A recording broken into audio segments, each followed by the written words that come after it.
Bonjour à toutes et à tous, mon nom est Fabrice Xil, je suis professeur associé à l'Université Paris-Saclay et je co-dirige avec Virginie Ponel et Nicolas Castoldi l'espace national éthique et maladies neuroévolutives. Je vous souhaite la bienvenue à Marseille pour cette 12e université d'automne éthique et maladies neuroévolutives. Cette université d'automne, elle s'inscrit dans le cadre des missions que le gouvernement a confiées à l'espace national éthique et maladies neuroévolutives.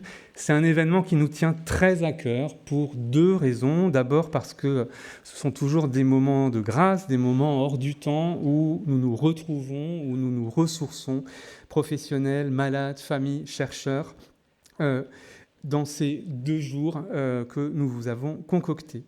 Et puis, c'est des moments qui nous tiennent à cœur aussi parce que nous les organisons avec des partenaires auxquels nous sommes très attachés. Cette université d'automne, elle a été organisée par l'équipe de l'Espace éthique Île-de-France, mais elle n'aurait pas pu se tenir sans l'aide et l'implication très forte d'un conseil scientifique que je remercie chaleureusement et sans un certain nombre de partenaires, au premier rang desquels l'espace éthique PACA Corse, je salue Pierre Lecause et Perrine Malzac, le laboratoire d'Istaz, l'Université Aix-Marseille, la PHM, et puis elles nous tiennent très à cœur également, et c'est très important pour nous qu'elles soient présentes, les associations locales et nationales, France Alzheimer, je salue Geneviève Demour et Anne-Marie Catanzaro, France Parkinson, je salue Jean-Louis Duflou et Catherine Chaptal, et l'association des aidants et malades à Corps-de-Lévis, Mathilde Lepiolo et Philippe Delinares.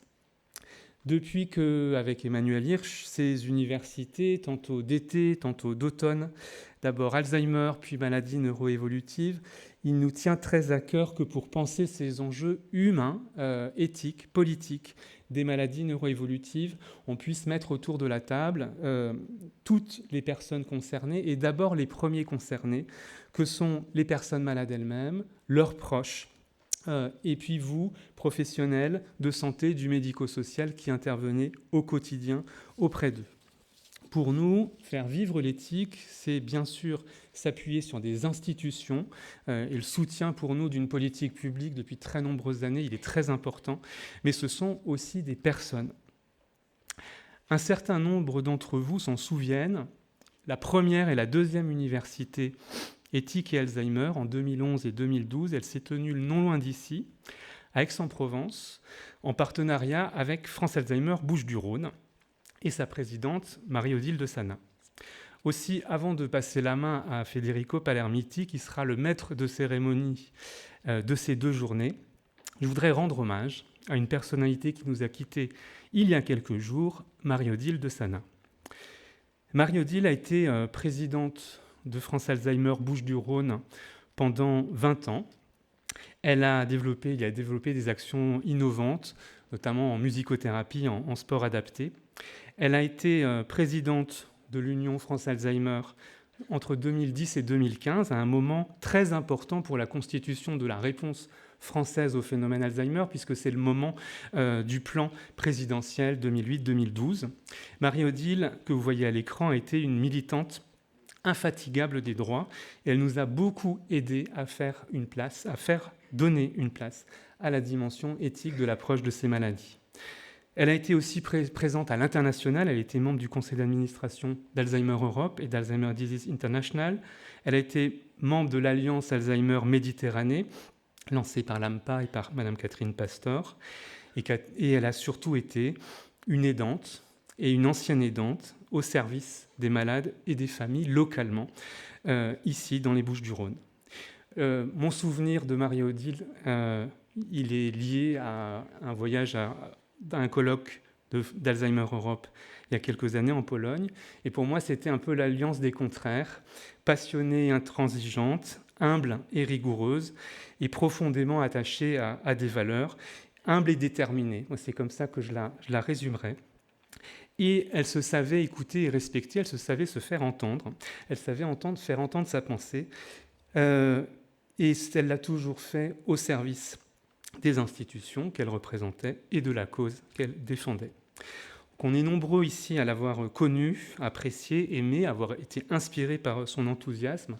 Je salue en particulier Michel Palesi, son compagnon, Anne-Marie et toute l'équipe de France Alzheimer Bouches-du-Rhône, Catherine Pastor, Mathieu Secaldi, et vous toutes et tous qui l'avez connu. Merci Marie-Odile de tout ce que tu nous as apporté. On pense fort à toi aujourd'hui, tout particulièrement pour cette université qui a lieu sur tes terres, et nous te dédions ces journées.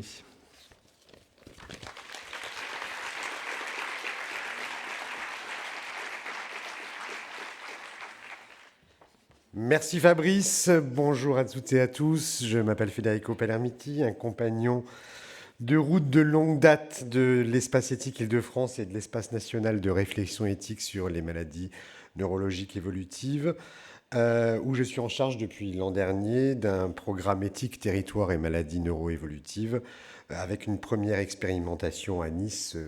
On en parlera notamment demain. Donc nous sommes, oui, effectivement, ravis de vous retrouver ici si nombreux. Comme vient de le dire Fabrice, je serai aujourd'hui votre humble maître de cérémonie. Mon collègue Sébastien Kless, chargé de la communication et du débat public à l'Espace éthique Île-de-France, le fera demain. Vous l'avez vu, notre programme est particulièrement riche et dense.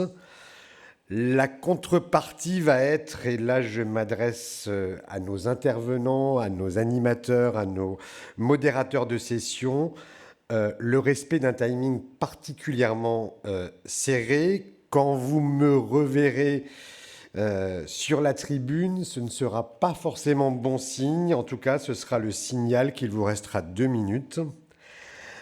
Ces 2 jours, vous allez voir, on a imaginé plusieurs séquences qui vont rythmer nos débats. Des grands débats, justement, le désormais incontournable et attendu rendez-vous d'Armelle Debru sur le sens des mots, des grandes conférences, des sessions plénières, des tables rondes et une carte blanche demain. Sans oublier, vous l'avez vu également dans le programme, cet après-midi, 8 ateliers d'éthique pratique, dont je vous préciserai le fonctionnement en fin de matinée, avant la pause déjeuner, et une formation flash éthique en fin de journée. Il n'est pas prévu de temps de questions et de paroles et d'échanges durant les sessions plénières. Ces ateliers ont justement été pensés et conçus pour que vous puissiez vous exprimer, poser des questions et contribuer au débat collectif. Le café est à 10h, il n'était pas à l'ouverture, il sera à 10h, je préfère le préciser, à 10h30, pardonnez-moi.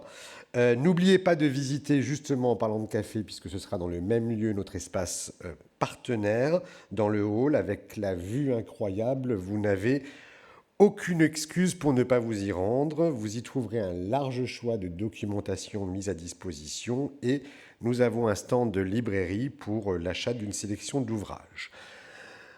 2 choses encore d'un point de vue technique. Notez le hashtag #UnivEthique pour vos réseaux sociaux. Le Wi-Fi est disponible. Il vous suffit d'aller sur le réseau Wi-Fi Faro et vous rentrez votre nom, prénom et mail. Et enfin, toutes les sessions plénières vont être filmées.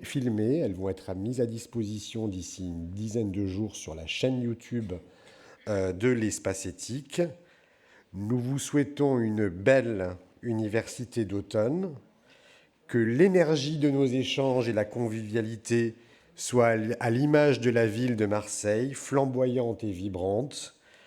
Au nom de toute l'équipe d'organisation et du comité scientifique, je déclare officiellement la 12e édition des universités éthiques et maladies neurologiques évolutives ouverte, et j'appelle à la tribune pour notre première séquence Vincent Israël Jost, Pierre Lecause et Catherine Courouble pour ce premier grand débat. C'est Vincent qui va modérer ce grand débat intitulé « Temps, corps et émotions dans les maladies neuroévolutives ». Merci à tous, belle université d'automne et à tout à l'heure.